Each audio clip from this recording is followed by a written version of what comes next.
Please welcome to the stage Managing Director, Global Head of LGBTQ Plus Affairs, JP Morgan Chase, Brad Baumel.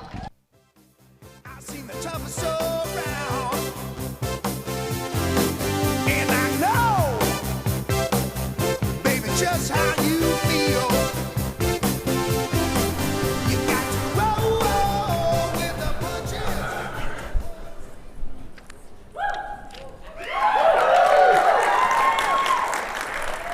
Good morning, everyone. I'm so hot. So I literally just got my steps for the day because I was sweating with Laverne.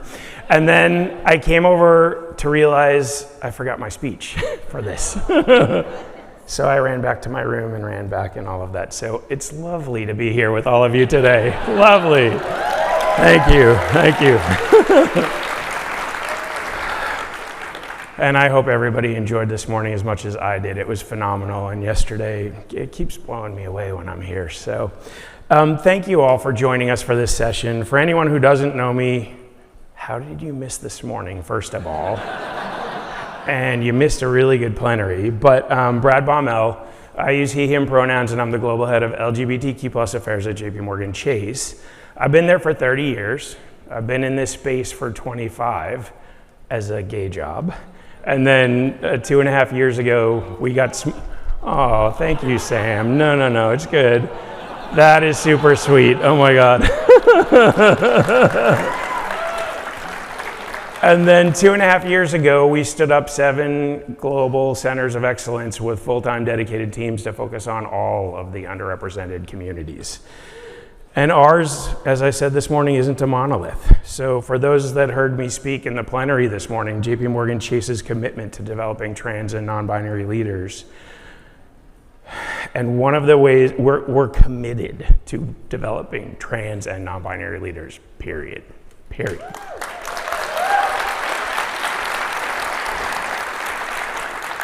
And one of the ways we're doing that is in partnership with my dear friends at Out and Equal. So I'm thrilled to get into a deeper dive on this work in today's session and to hear directly from some of the key leaders, many of them are close friends of mine, of this initiative and of their own kind of journeys and initiatives and leadership. So personally, I'm impressed by each of today's panelists and grateful for their willingness to be vulnerable and open and speak about the issues and challenges and nuances surrounding their work and their life experiences. Before I turn it over to them, let me quickly tell you about how this program came about. So there's no denying trans and non-binary people are an integral part of the LGBTQ plus community, not separate and apart from.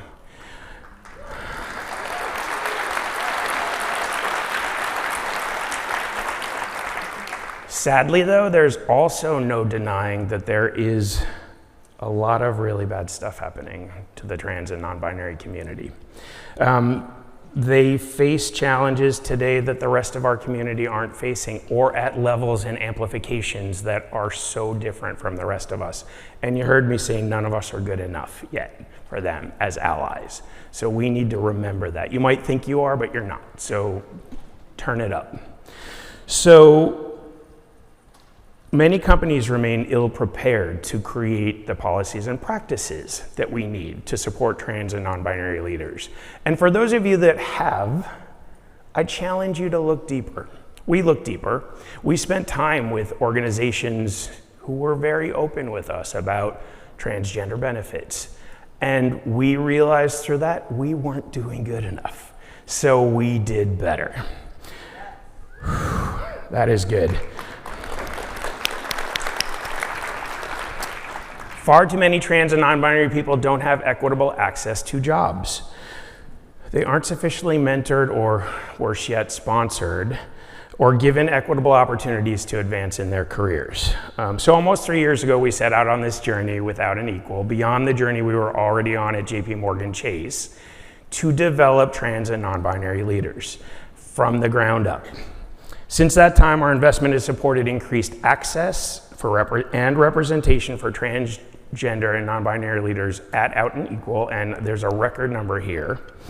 and has supported them through the Diverse Leaders Program.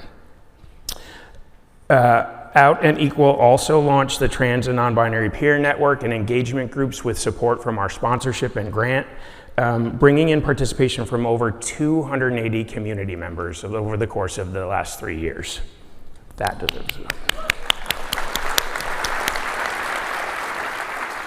Along the way, we developed additional resources to further support workplace inclusion for the trans and non-binary community, but you also heard me say earlier today, we barely scratched the surface, honestly. So our launch of the Trans and Non-Binary Leadership Circle earlier this year is our next step in this journey, because we can start at the bottom, but there aren't very many, you can count them on your hand, senior leaders that are part of the trans and non-binary leadership teams. Some of them you're going to hear from today. So the leaders in today's circle are the C-suite of tomorrow, and some of them are a step away from that today, but not enough. Not enough to get what we want at the top of every house. They're not only visible in their organizations, but they're powerful. They're influential, they use their voice, they're trusted advisors to help their companies really think clearly about LGBTQ+ is not one thing, right? So because when you invest in trans and non-binary leaders, your inclusive culture and your businesses will thrive. Like I said at the beginning, this part of our community is critical to how we will shape our future together. So with that, we can all learn so much more from hearing from the personal and professional journeys of today's distinguished panelists. Right now, I'm gonna hand it over to my very dear friend, Jen Henderson, and you have like my bestie, Chris Messiah, on the panel too, but Jen Henderson is gonna kick it off with the panel. Thank you all so much. I hope you'll get as much out of today as I will.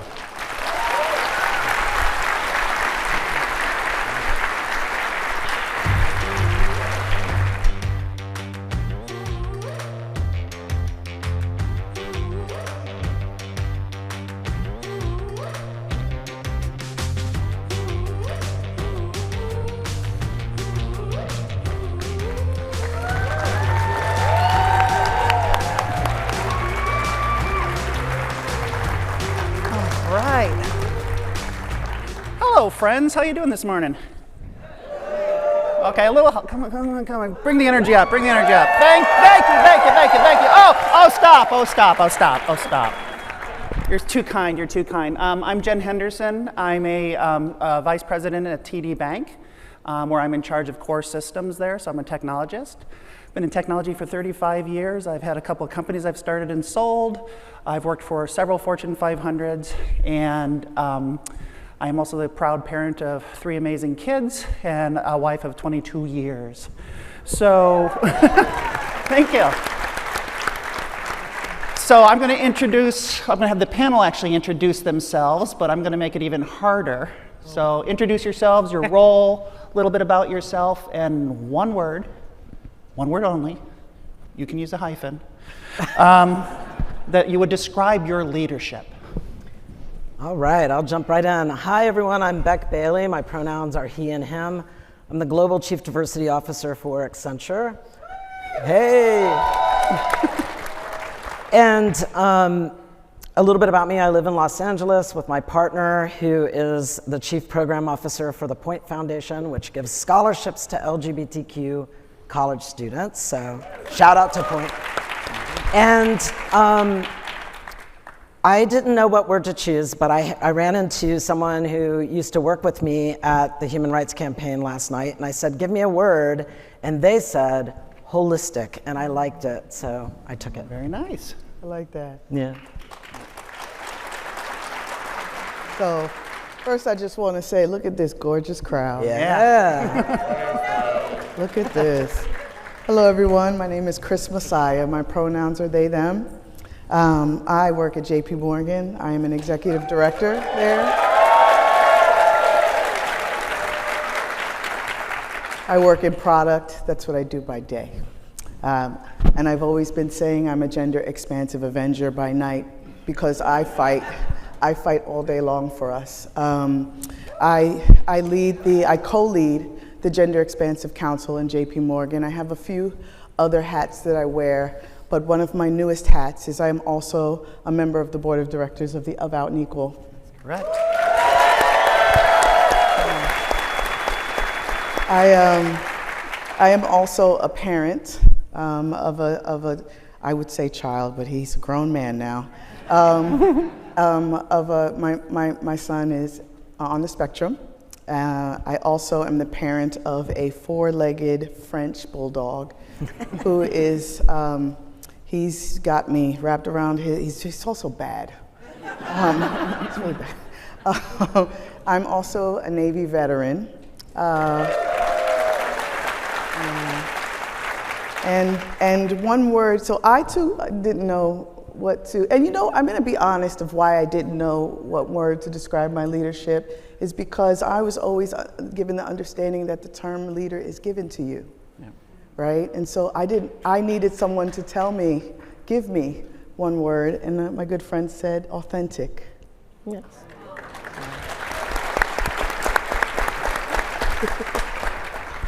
Thanks, Chris. So my name is Amanda Simpson. Use the pronouns she, her, and mine.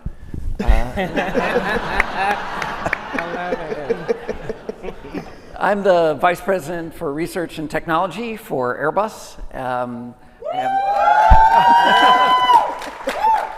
Prior to that, did a stint in the Pentagon as the Deputy Assistant Secretary of Defense. Yes. It's, I mean, I'll just jump right to the one word, which for me has always been inclusive. One of the keys to, I've always felt, to leadership is to listening to the people that that work for you and that you work for them. Because as a leader, I've always viewed it as my job to make sure that the people who work for me can do their job. That's my role. And whether it's been in industry or in the Pentagon, that was very, very key to the way I ran my groups. So I'll leave it at that. Thank you. Absolutely. Good morning, everyone, or shall I say almost good afternoon. My name is Monique Evans. My pronouns are she, her, although I have heard some of our sister friends use the word queen, so I like that too.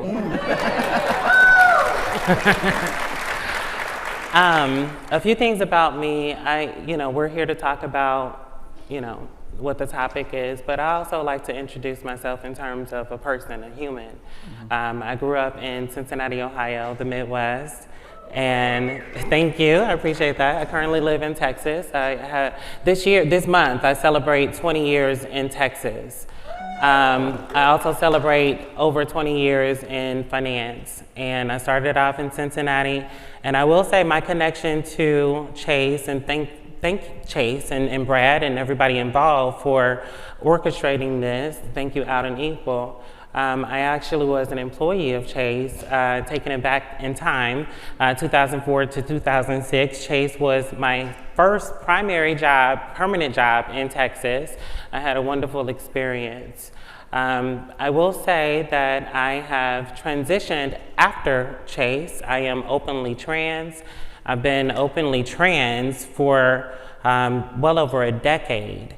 And it's been really impactful in the workplace especially.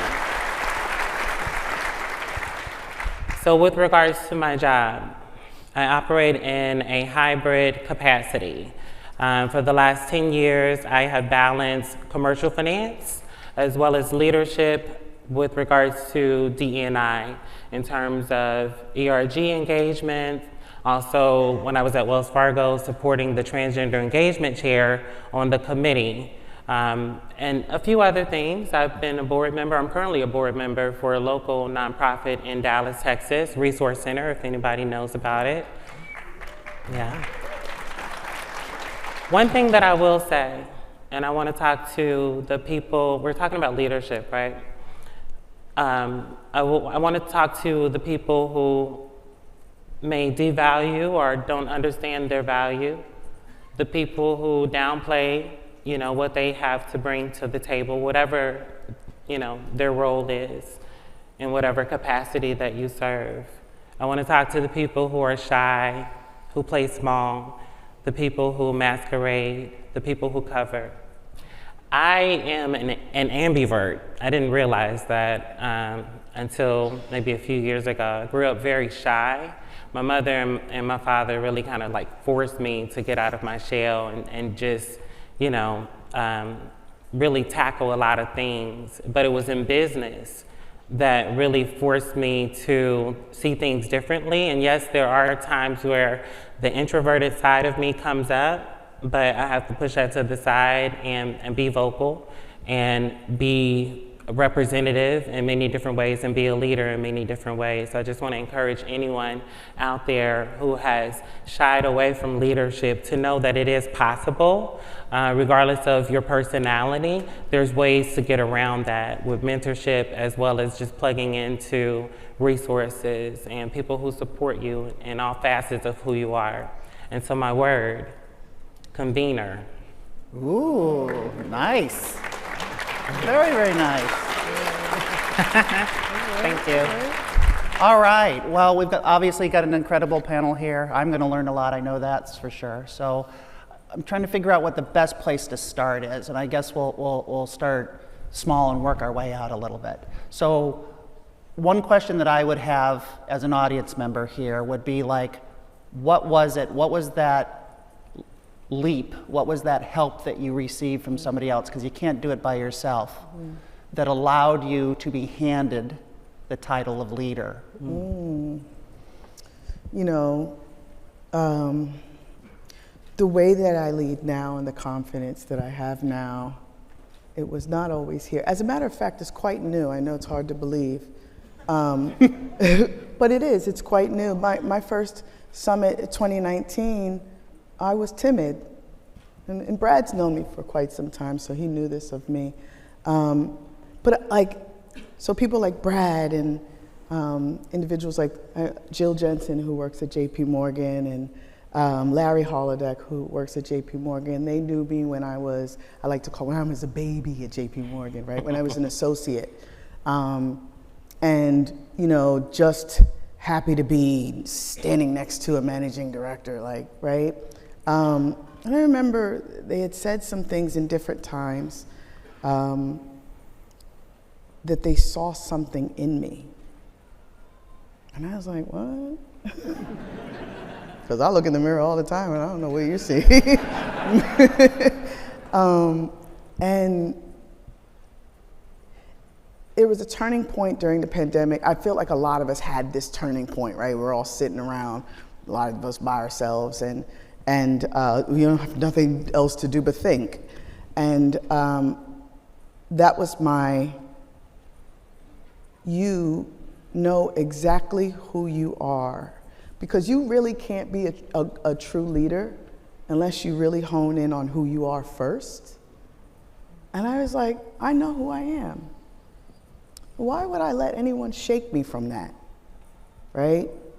And the courage to be able to be that person that can't be intimidated now, because I know exactly who I am. You can't intimidate me. I know who I am. You could talk about me, you could say whatever you think of me, but I know exactly who I am inside, and so that can't be shaken, so there is no intimidation there.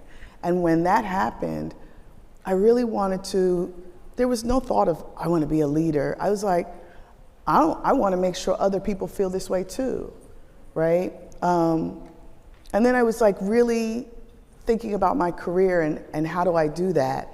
And I was intentional about all things Chris getting to the next level. And then when I got there, I was like, oh, other people should come with me, right? I didn't know that was leading.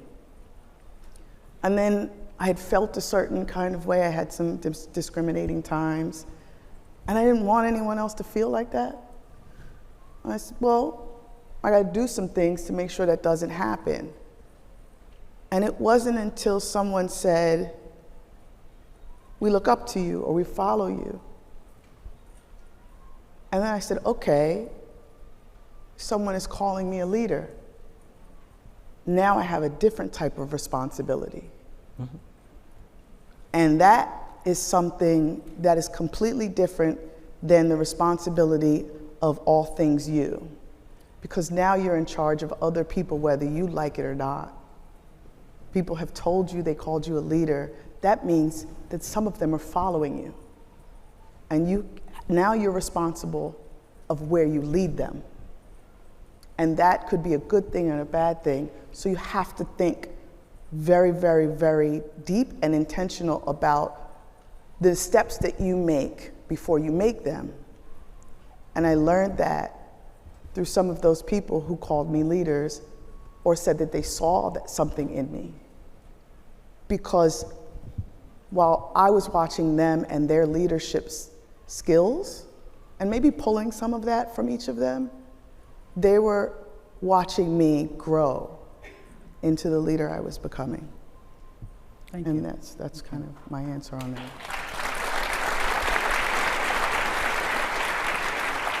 You know, I think back, and I think back to my years in school and in high school. I was quiet. I was a member. I was a joiner in different groups. And when I got into college, I was lucky enough to be admitted to a scholarship program that taught us engineers. Well, I was a physicist to fly. A practical application of the science and technology that we were learning in the classroom and the laboratory. But it wasn't really just about manipulating an airplane. It was about developing your personal skills, and leadership being one of them. Because when you're sitting in the left seat and there's people behind you, you are the pilot in command, right? You're in command. And as much as they're going to follow you because they're sitting behind you, there's nothing they can do. There's the door. But it's about what that means as a responsibility of taking care of people. Mm-hmm. And when I got out into industry, I started out as working, in a group of people, and within a couple of years, I was their manager, their leader, and they were all more experienced than me. They were all older than me, but my leadership saw something in me and wanted me to push me along. Mm. And as I moved up through the company and eventually left the manufacturing part of the company and actually moved into flight test, which was just to me like this incredible opportunity, I ended up again starting out as just a project pilot and engineer, and got to be the leader of the organization in a few years. And I was the only civilian trained pilot. Everybody else was military. Mm-hmm. But they saw that leadership hint. And then when I transitioned 20x years ago, I wasn't willing to give up that. Mm-hmm. And as much as there were people who wanted to sideline me, you can't fly an airplane because you're mentally unstable and you're going to fly everyone into the side of a mountain. That was actually said in a group meeting. Mm. But I knew that I could still lead people. And so, there were a couple of pivots back and forth, but then I started putting back together teams. And people wanted to work for me because I was that inclusive leader. And by doing that, my teams, whether they were flight test teams or project teams, we accomplished amazing things. And I think that's kind of where I got involved and ended up in the Pentagon, but leaving the private sector, going into the public sector. But it was because I led people and because people are following. If no one's following you, you're not a leader. That's right. Mm-hmm.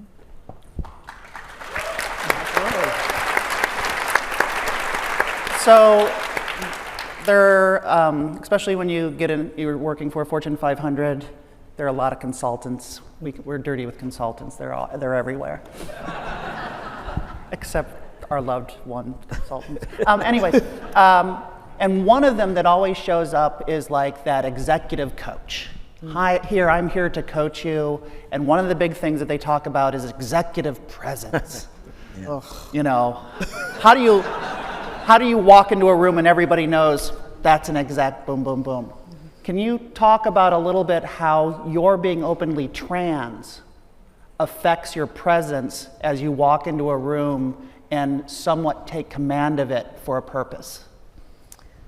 Oh, wow. I want to say, as a transgender man of lesbian experience, I started my career as the first woman to hold the job that I had, which was as a production manager in a factory on a factory line. And I also was very, like, there wasn't much of a closet for me ever, or mine had like a glass door, you know, like everybody always knew when I showed up, right? So here's this very masculine, you know, woman at that time showing up to this job that was a man's job. And at that time, you know, I had no presence. And in fact, I think I had, you know, being gender, you know, expansive and non-conforming and not really, you know, doing the whole thing that I was supposed to do, I was always very anxious about what people thought about the way I was showing up and whether they would afford me the opportunity to show my skills and be recognized for that versus whatever they took in on the surface. And I think I even chose that line of work, which was manufacturing in a factory where we all wore uniforms, so that I could, you know, escape the norming of the suit and at that time pantyhose and all the things. and so, you know, I really think over time it was a bit fake it till you make it kind of thing. And there is something about that we all go through a point in our career, I think many people do anyway, where that confidence is not innate. And, you know, don't feel like you have to have that confidence, you know, out of the gate, right? It's something that you can hone and develop based on the feedback that you get from others and the opportunities to show your skills and to show your leadership and develop over time. And so I think when I think of the long arc, you know, the long arc is people gave me feedback, and that feedback helped me refine not only the way that I showed up, to listen to people, to learn from them, to share with them, to bring them along, to have other people bring me along, and be gracious in that, develop that confidence over time that people perceive as presence. But I really hate that whole executive presence thing because it's ripe with bias, right? It's ripe with all sorts of stereotype bias, and I think we should continue to push on those words and push on what people tell us how we should show up in those spaces. And so my colleagues will tell you, you know, I'm not I'm a bit of an outlier on a, you know, leadership call at Accenture because I'm pretty quick to just speak my mind.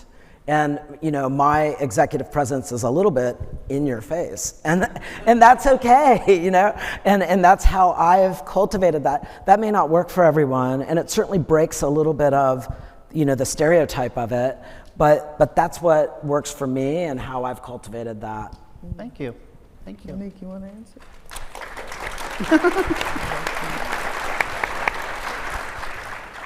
Refresh the audience. What's the question? The question is, I can use it in a sentence. The question is around executive presence. How does your transness affect how you show up as a leader in your organization and with your people?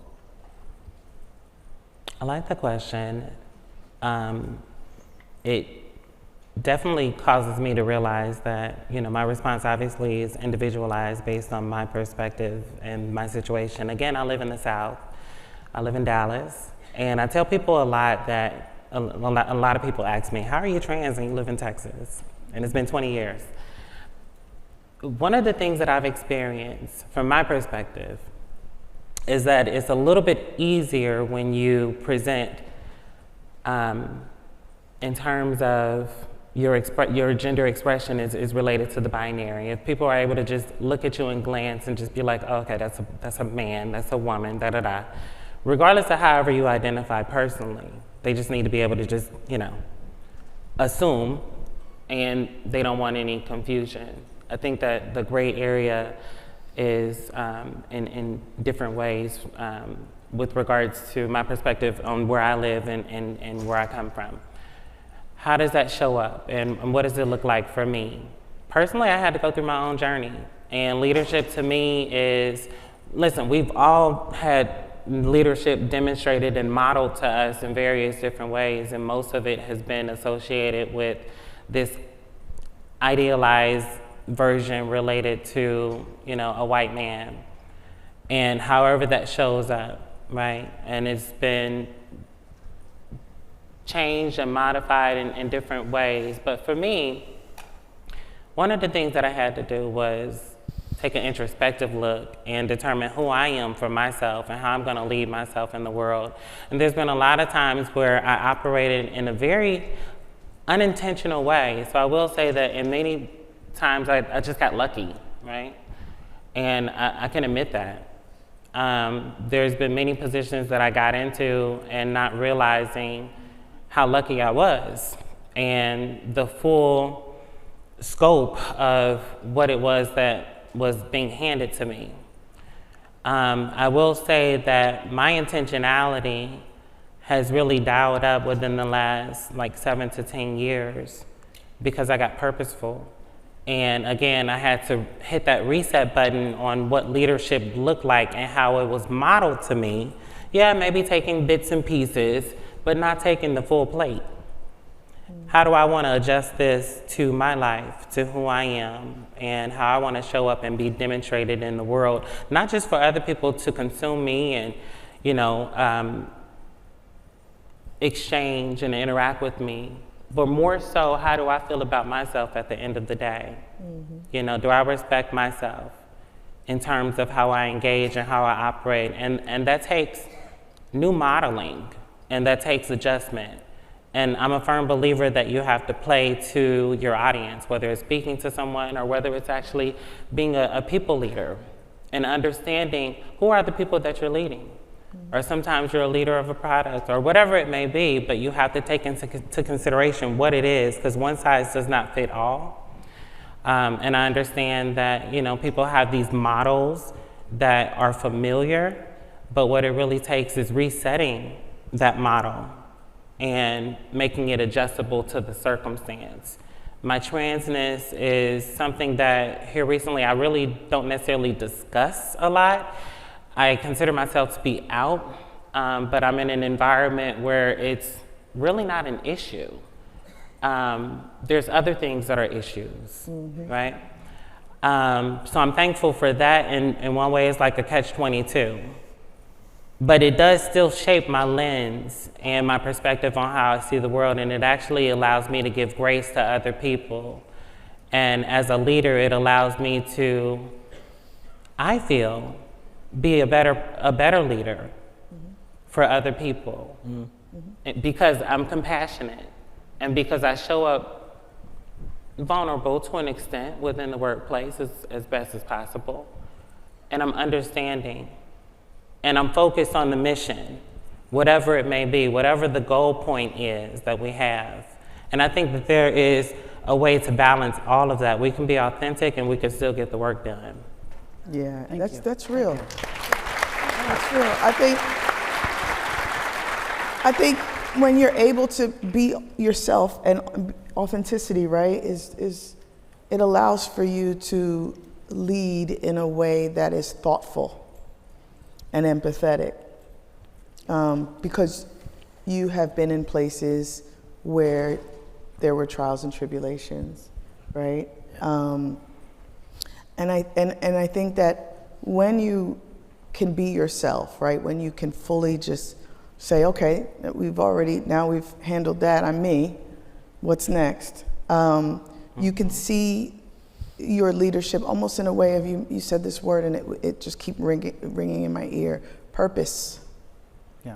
You do everything with purpose. No one questions you when you're doing things with purpose, because you have that innate stoic nature, because it's with purpose. I can walk in a room, in a room where there's people in front of the doors, and I just walk right past, because I'm walking with purpose. You didn't even question whether or not I had the right badge, right? Because I was walking with purpose. I gotta go somewhere. Oh, there's a line, I gotta go. I'm walking with purpose, right? And so when you're leading people, you're doing it with purpose. That means that even people who are higher than you, you have the courage to stand up and cover your people from those people, because you're doing it with purpose, that's a leader, right? It's my job not to deliver the results. That is not my job. My job is to create the environment for the people that work for me to deliver the results. I'm supposed to create the safe space for you. And so to that extent, right, I mean, I've been in the C-suite as an out trans woman for well more than a decade, and maybe it's my privilege showing as because I look like a woman, but when I walk into a room, my transgenderism, how does that affect it? I don't care, right? And that part, that part. And they shouldn't care, right? I'm there for that purpose. I'm there for those people, and what I've gone through, that's my history, right? That's my experience, which brings to which I bring with me. But as far as that making a difference, it absolutely should not make any. Yeah, absolutely. Well, let me ask this. I want to pivot off that, though, because we are out. We are out trans and gender expansive people. And we live in a time, we just heard from Laverne, where there's just so much turmoil in the world. So many scary things are happening for multiple different reasons and multiple different facets, not just our being a member of the queer community. Yeah. What are you telling your people when they're panicking? When they're saying, why isn't my company doing more? You're part of our tribe. Why aren't you fighting for us harder? That's tough. Well, I mean, I love the opportunity for when our people come and tell me that, right? Because I need to hear that. I need to keep hearing it. I need to know what's on our people's minds and hearts. And, I would say I think that we're fighting hard, and I think we're trying to fight smart and hard at the same time. And there's always more to do. And so I don't mind the fire, lit under me on that, because it's moving mountains here. Yeah. And it gives me the courage and the extra oomph to go to my leadership, and I report to the C-suite, so to go to my leadership and say, why aren't we doing more? And I think our companies are at a place where they're very scared, and so we have to show them the other ways, the other paths. Why aren't we doing more? Here's 3 things we can do, right? Pick one, right? Come with solutions, right, and come with, ideas. Oh, not that one, how about this one? Not that one, how about this one? And keep that progress moving forward and embolden them with strong ideas to make a difference. We're in a challenging time though. There's always more. Yeah. I think too, it's okay to say, I'm scared too. Because I am, right? I'm scared, but I'm confident. I'm confident of the future. But the now is terrifying. And it's okay for me to say, when someone says, I'm scared, I am too. But I'm not going to stand around, right? I can promise you that when I wake up and my feet hit the floor, part of my day is going to be, how do I fix or help fix what is happening so that you don't feel scared anymore, so that I don't feel scared anymore. We're a small and very vulnerable community. And so giving the space for check-in, allowing that, being real with our emotions, our self-care, and also just giving people the understanding that to say, I'm not standing around. You may not see it all the time, but I'm in the rooms. I'm trying to call corporate responsibility, government relations. I am in product, and I'm talking to everybody in this firm because I know we have a leverage and a platform, and I'm trying to do my best to make sure that I am fighting as hard as I can with all of my heart, and my soul. And whether that's enough at the moment, I don't know, but I have to be honest when someone is coming to me. And then this happened. I've gotten the phone calls, pings, hey, can you jump on a call? Sure. And we get on the call, I'm frightened. And I don't know what to do. I've been on calls where employees have cried to me, right? And I take that seriously. And so, yeah, I think that just being completely honest and saying, we're not standing around, but we're also feeling the same thing too. I'm on the technology side of the business, so I don't oftentimes get those calls, but it's okay to be scared, but defiant. I mean, we're a large manufacturing company. Our manufacturing facilities are in Florida, in Alabama, in Mississippi, and in Texas. And damn it, I'm going to go down there. And I'm going to show up and be in front of the blue collar crowd. And I'm going to talk about the things that are important to me and to the company and not be ashamed of it. And then hope I make it out alive, mind you. But being visible, right?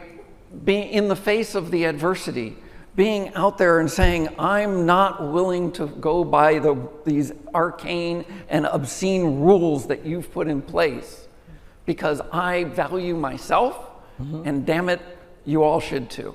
Yeah.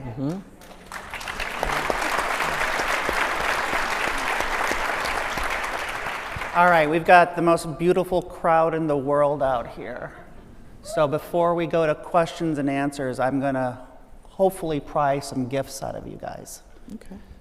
So I see future CEOs, I see future CFOs, a few CTOs in the back there. Yeah. What can we give them to let them know they can do it? And here's a couple tricks of the trade to get you into those positions. Yeah. I can give you some tricks of the trade, but first I want to give you the biggest trick of the trade. You know how powerful you are? I mean, it's real. Do you know how powerful you are? Let me explain this to you. When you say something to someone, you know when people say words hurt, and you say something to someone, you actually have the power to make that person fly or sink. Now imagine what it does when you turn those words inside, right? It's 10 times powerful. So you have to be kind and gentle, but also you need to give yourself that power to say, I'm going to do XYZ, I'm going to be XYZ. If you're going to be a CEO, say it all the time. I don't care who laughs at you. Say it. Because when you get there and you tell people, I told you I was going to get here, right? Right? Because people are going to question your power. You can't question your own power, right? And here's this thing about power that we have in this room and in our community. It's authentic because we're authentic. So our power comes from within. Whatever comes from within cannot be taken from you. You see, their power was given to them. It's borrowed. And anything given can be taken away. So there's a threat to the people. That's a threat. Yeah. There's a threat. You are a threat to the power that they have. So you better own that power, right? Here's another gem. Bring it. Your career is yours. It's no one else's. It's not your manager's. So it's not your manager's job to figure out when you're ready for the next move. And you have to hold your manager accountable.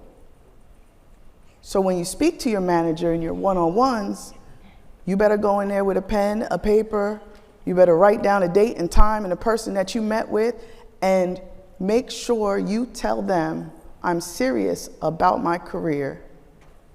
And as my manager, I expect you to be serious about it too.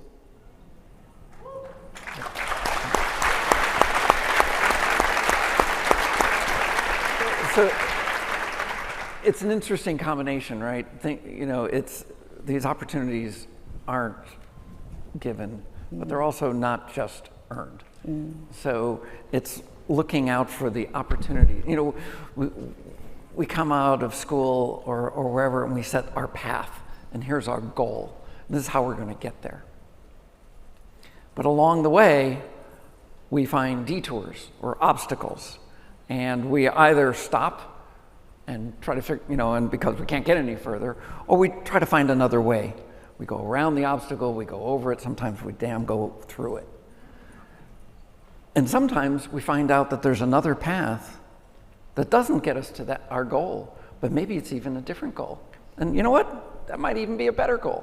And we're going to try that for a while. So sometimes it's not about staying to the path and earning and trying to get someone to give you that opportunity. It's our responsibility as managers of our careers to look for those opportunities. They're all over the frickin' place. But if you don't recognize them, you're never going to accept them. Yeah. So recognize those opportunities and then be willing to take that chance and accept it. A friend of mine said, that sometimes taking these opportunities is like jumping out of an airplane without a parachute, only to discover that you have the wings to fly yourself. I'll leave it with that. I love that. I agree with everything that's been said thus far, and I love the aspect of, being the manager of your own career or the leader of your own career. As you pursue leadership, whatever that looks like to you and in whatever entity capacity that it fits into, we are, supposed to be at least, in charge of ourselves and govern ourselves and self-autonomy and being able to determine what is best and right and just for us. And yes, we have to work in tandem with external forces and people, and sometimes you might end up in a situation where, as mentioned, it may not look right, feel right. I will say with me, over the course of 20 plus years, I've worked in finance. And what that looks like is I've worked at 4 out of the top 5 biggest financial institutions in the US. And there were moments where I would start and be like, oh, okay, this is a place where I'm just gonna retire, everything's gonna be great. And here's the thing, that was valid in the moment. But sometimes you can encounter someone who, for whatever reason, may want to block you moving to the next step, right? And you have to determine what is the fight that you're gonna put forth. Is it within this capacity in order to stay within this organization? Or am I just gonna pivot and go over here and figure out this opportunity or whatever? I say that to just really empower people to look at things from a broader perspective. And what you have before you is usable and valuable, whatever it may be. And you can leverage the experience and the expertise that you have and the resources that you have available to grow within your current position and raise up the ranks. But then sometimes it's also gonna look like changing the page and doing something different or going somewhere else. Sometimes there may be someone who reaches out to you and say, hey, I have an opportunity that I think you're great for. And then there's other times where you're just gonna have to keep your eyes open and feelings intact to know like, okay, this isn't working. And I'm tired of bumping my head against the wall. So I gotta do something different. There's so many opportunities available in this world. Life is short. You don't have to fight. I mean, you can, you should, but how much of that fight is really worth it? Going back to what we were discussing in terms of corporations and entities that we work for being vocal about issues that we face in society. This touches on an experience that I've had in 2 workplaces. And one of the things that comes to mind, and I appreciate Chris, because they said the other day, with regards to, you got to determine, are you trying to be an activist? And I'm going to say, are you trying to be an activist or an advocate? You have to make that determination. There are a lot of things involved, and when you're on the leadership level, it gets a little dicey. And yes, hear people out, understand the perspectives and whatever the situation is from your direct reports and anybody else that's under you or to the side of you. But there are a lot of things that may not be able to be done in the moment or at all, based on the client base, based on the location of the organization, based on what line of business the organization is in. So you really have to determine, what are you fighting for really? What really matters the most? And for me, and this is one thing that I said previously at another organization, yes, it matters what the organization stands for and how it's represented in society and within the country. But as an openly trans person who has been in finance and had the benefit of protection, regardless of whatever the law says, our mission, our values, our policies have protected me at every organization that I've worked for. What matters to me is the safety and protections that we have in place within the organization. Yes, it's going a step above for them to sign their name to an amicus brief, or the organization rallying with other organizations and saying, we won't stand for this. Yes, that's wonderful, and it's vital and it's necessary. But we have to determine incremental change, monumental wins. Incremental wins, monumental wins. And I think about things, especially in the corporate world, in relation to how government operates and how different sides have to come together. They have to convene and figure out, okay, how can we get this bill passed? Some things have to be put to the side. We can introduce other things in the bill. And that's what working in corporate America looks like, whether people talk about it or not. It's about coming together and figuring out, how can we make this work? And sometimes it's with regards to a new product or, what we're marketing to the customer. And sometimes it's about the social issues that we face. And we're here pretty much on the social issue, internally at least.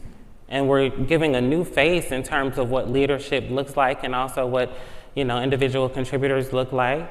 And it's good to be out and proud of who you are, and that's why ERGs are necessary. But I tell people all the time, determine, if you want to be the advocate or the activist. Both are necessary. But only one really fits in the workplace. Yep.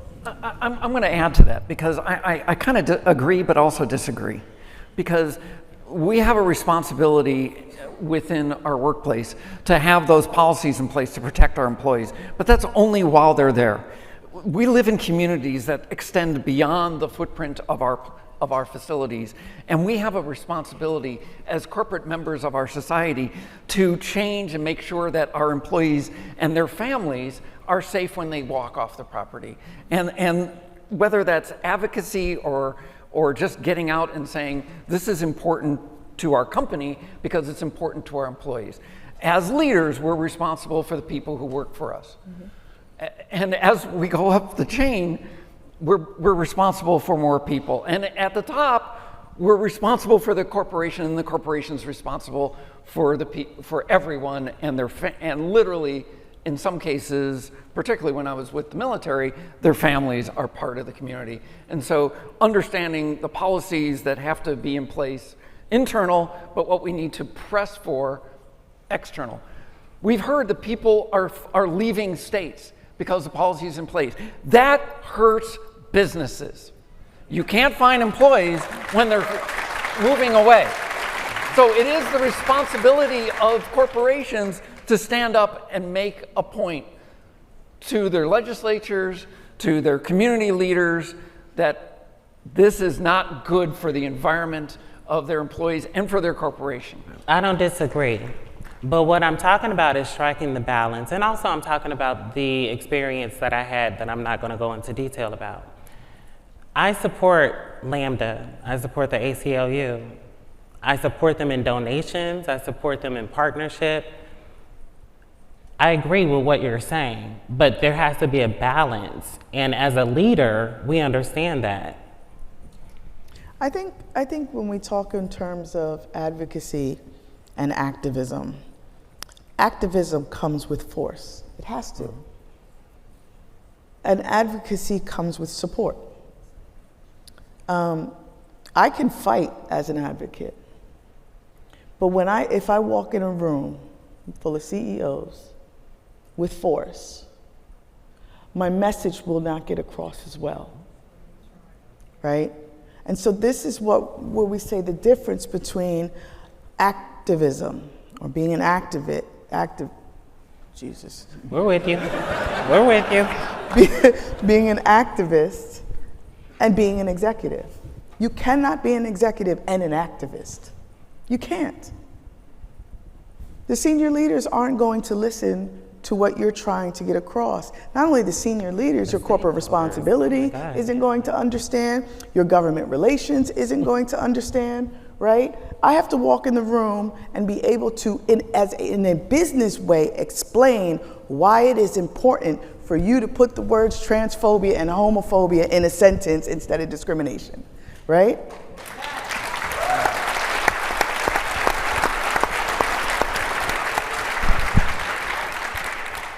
I don't know, I think we're shapeshifters. You know, I think I love that about Literally. You know, literally. Trans magic. We're magical. And one of the things I think is, you know, in my leadership and in my advocacy and in my activism is my ability to shapeshift that and know where my moments are to press harder, to perhaps get a little bit more in my activist zone versus my quieter, gentler advocate zone. And I think, you know, I'm always trying to, like, you know, maybe that's part of the leadership and executive presence is knowing how to navigate my own capital in those spaces and what's the right way to do that. And I'm, you know, I don't always get it right. That's okay too. It's that I'm still in there and pushing on it. And I think that shapeshifter analogy works for me in thinking about that. Yeah. You know, and I think back to when we first started talking about putting this panel together, and it started out with, you know, why, you know, asking the question, why aren't there more or any transgender CEOs in the Fortune 500? And maybe that's part of the answer. Yeah. We tend to lead towards activism too much for a corporate mentality sometimes, and so we get to a point. I don't know what color ceiling that's going to be, but Pink. The pink ceiling. Mm-hmm. Baby blue and pink. Pink, lavender, white. baby Yeah, blue, you're right. white. Yeah, you're right. Yeah, maybe, there we go. maybe that's the reason, because we feel so passionate about authenticity and about how that needs. I'm sorry, I tend to get passionate. Why that's important to a corporate culture that it scares off boards. Yeah. Yeah. Well, I'm going to give you two presents, and then we're going to go to Q&A here on that amazing conversation we just had. Please.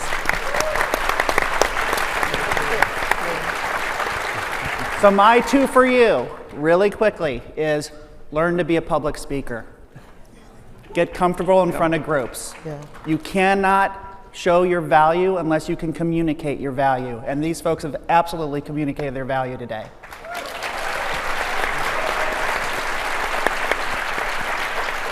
The second is, you heard it, the power of our community.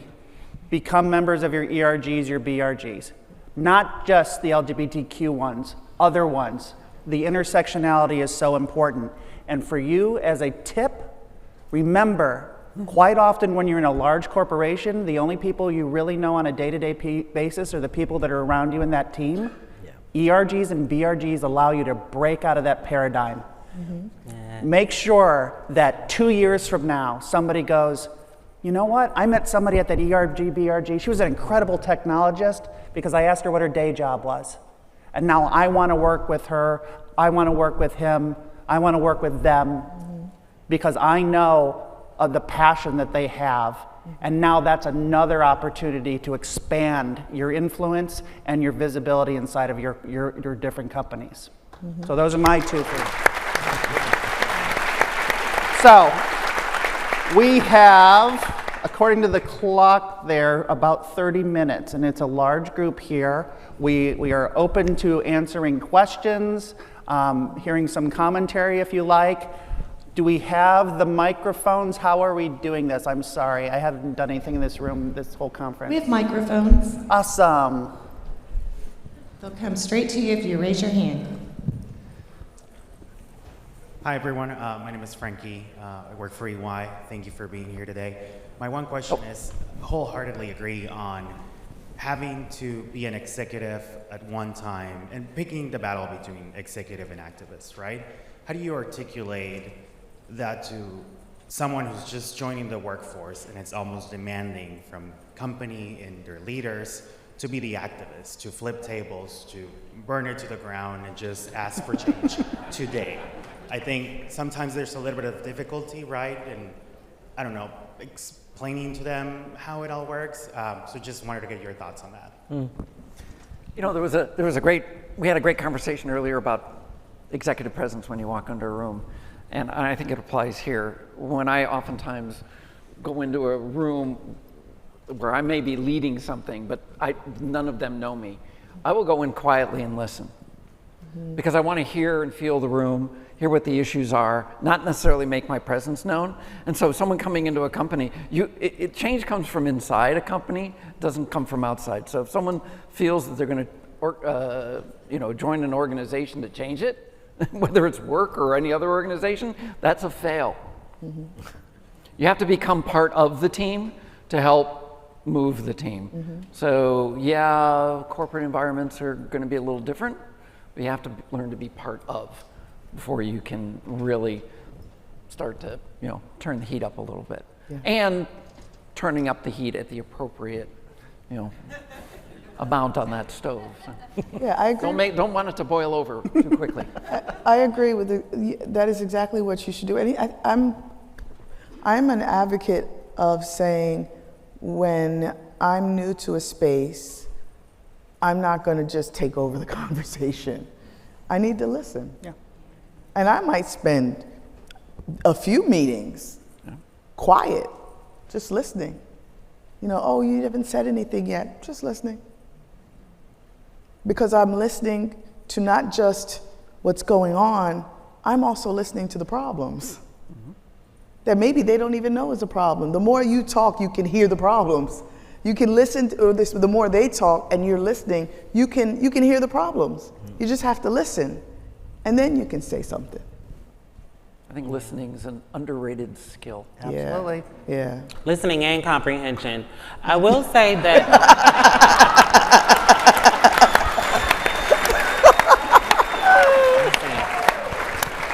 So, I will say one of the things that I love about the organization that I'm at now, with regards to your question, we no different than many other organizations, but we really support and really lay foundation for people that are early careers, right? Getting their career started in banking and finance.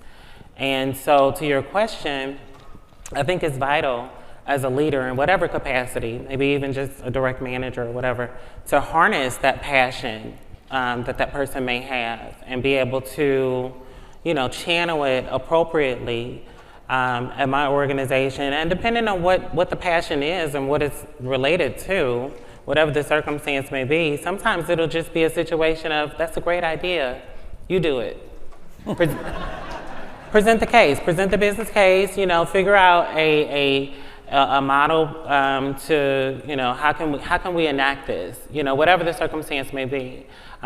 It's about listening, it's about, can we truly apply those suggestions or whatever the issue is. If it's dissent or if it's, oh, you guys need to, change this or whatever, that's another conversation as well.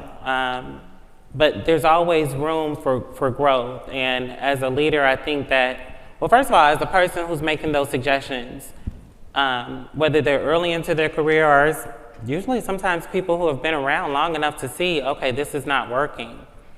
You have to plug in with the right leadership or the right person to actually affect that change. Not everybody has the power or even wherewithal to even understand sometimes how good a suggestion may be. So be aware of your audience and be like, okay, well, this isn't the right person for me to present it to.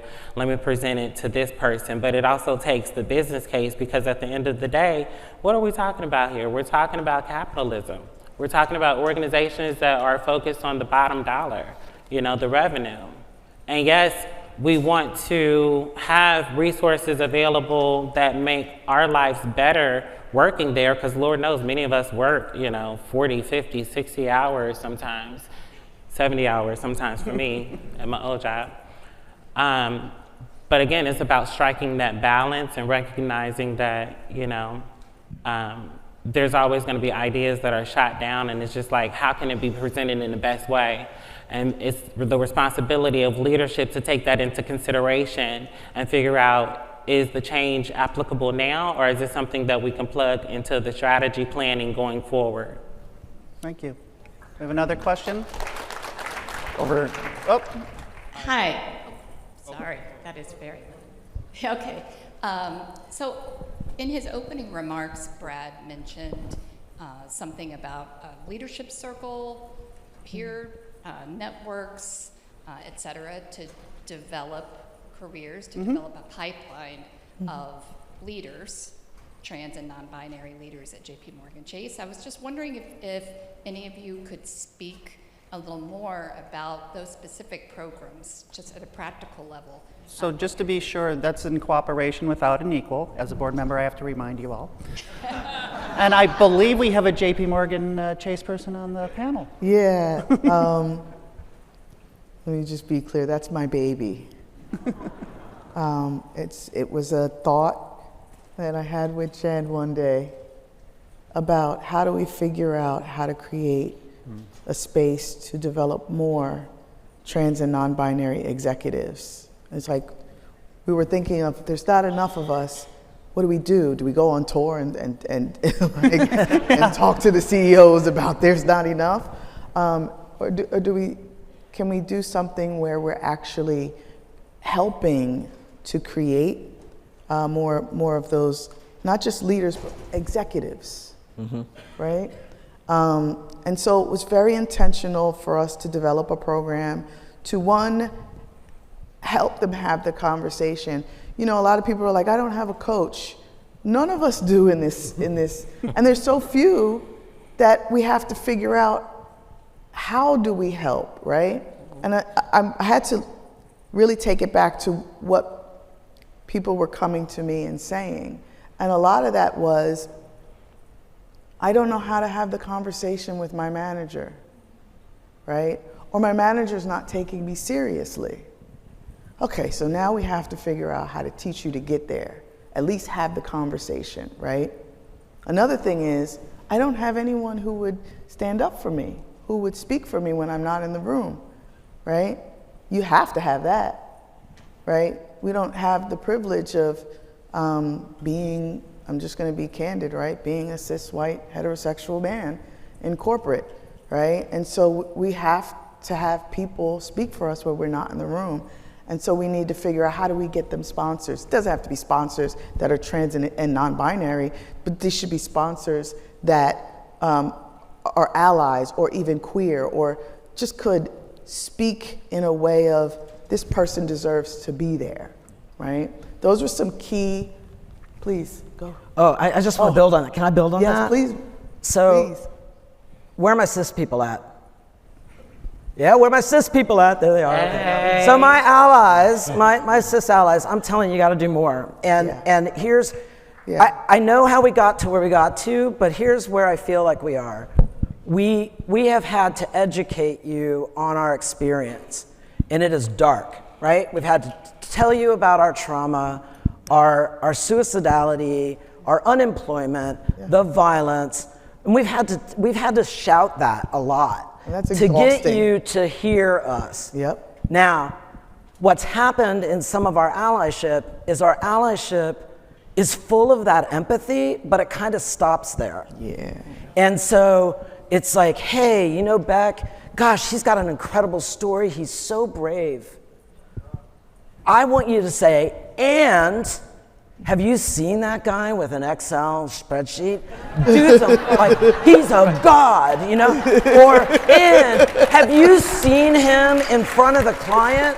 The client loves him and he delivers. Yeah. And like, I need you to go into that sponsorship, and that sponsorship, and I don't mean by formal, I mean informally, is about our skills, about our talents, about what we bring to the team, about what we bring to the mission. And talk about that alongside, oh, and by the way, this community also needs our support. Those things could go together, right? Might I add? Because the mandate is not only on cisgender straight people, it's also on people who align to the L and the G. Yeah. And I say that as a trans person or non-binary person, right? We also need in-house representation and allyship because there's so much disjointedness in our community. And I say that as a trans person who also supports my non-binary, you know, siblings. There's so much confusion about us. And I think, especially living the trans experience, one of the things that really bothers me so much, even to this day, and I'm still working through it, is that if I showed up as a drag queen or a performer, it would be more palatable for most people. But me just showing up as a trans woman who says, oh, you know, I'm a trans woman, I work in finance. That's a big deal, but it's also not a big deal. And it's just like, you know, what I'm saying is, again, going back to, we have to start within our community to understand each other better, to listen to each other's stories, to support each other. Yes, allyship is necessary in terms of cisgender people, but those who align to LGBTQIA need to also be allies for each other, need to understand each other a little bit better, and show grace and support. I'm going to talk quickly about a panel I did at an Out and Equal some 20 years ago. But the point was, we got together some powerful trans people, and what we said was, you know, at first we just wanted to be tolerated, right? And then we wanted to be maybe, you know, use it and educate, and that's often what we do. We educate our allies. But then we said, you know, maybe it's important to be accepted, right, for who we are. But I'd like to take, you know, what we said was maybe we should take it a step farther. Exploit me.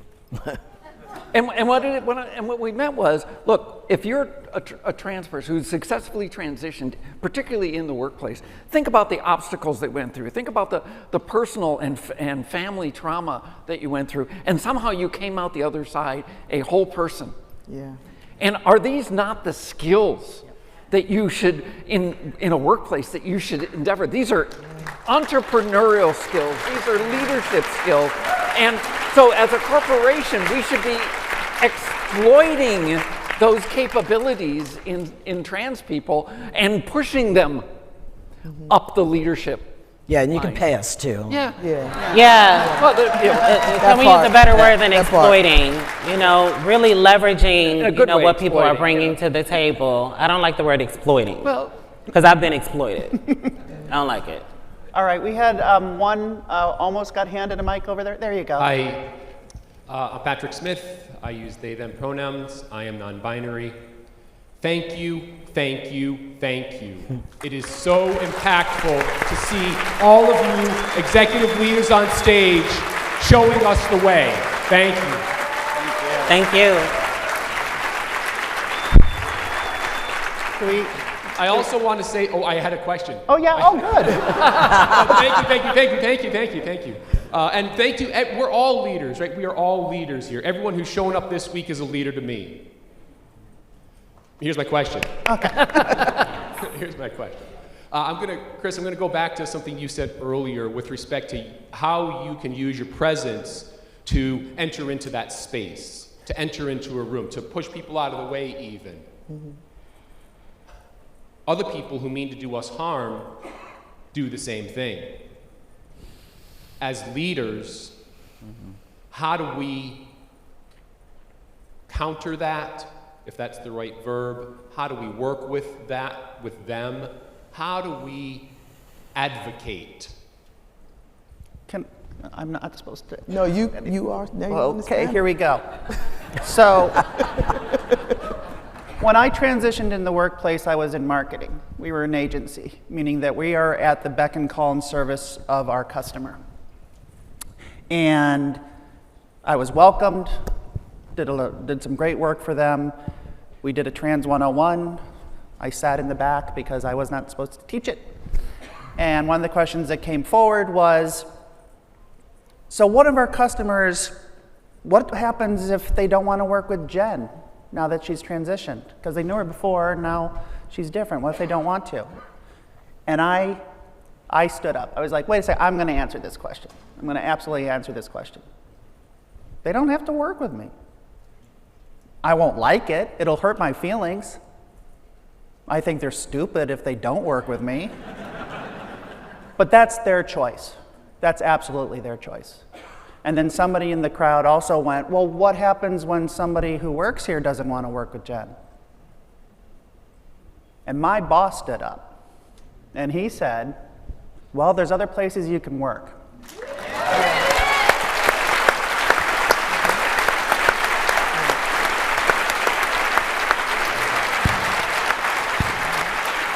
So the point being is, we all have corporate cultures. We all have, at least everybody who's sponsoring us here has said, we support the LGBTQ plus community.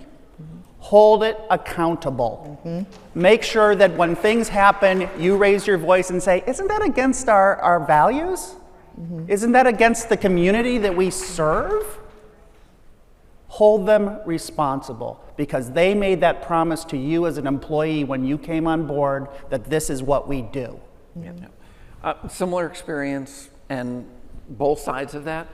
My customers, when I transitioned, was the US military, and the company was going, you know, they're not going to want to deal with you. And the customer came back and said, why did you assign someone else to our project? We've been working with Amanda, or whatever she was before. We know her, we trust her, she's what we want her back on the job. So that sometimes gets back to the customer saying the same thing.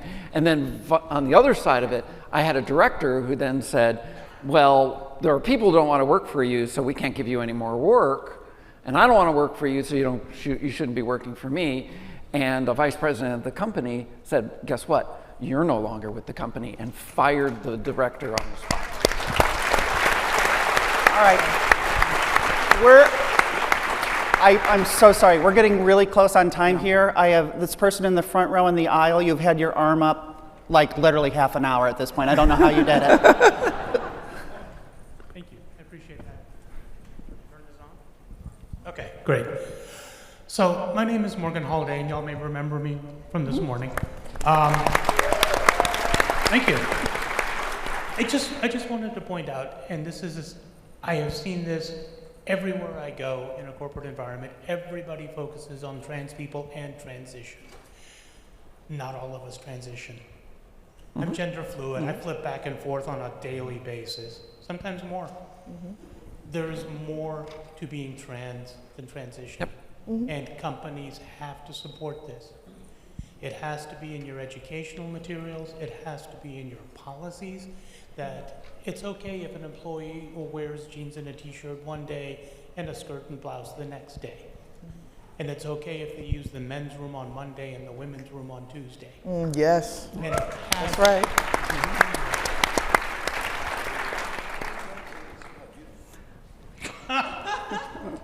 Okay, fine. Thank you. Here I am. There you go. Thank you. So more of a comment than a question, I guess, but Okay, wonderful. it's Wonderful. important to me that that be addressed and recognized. All right.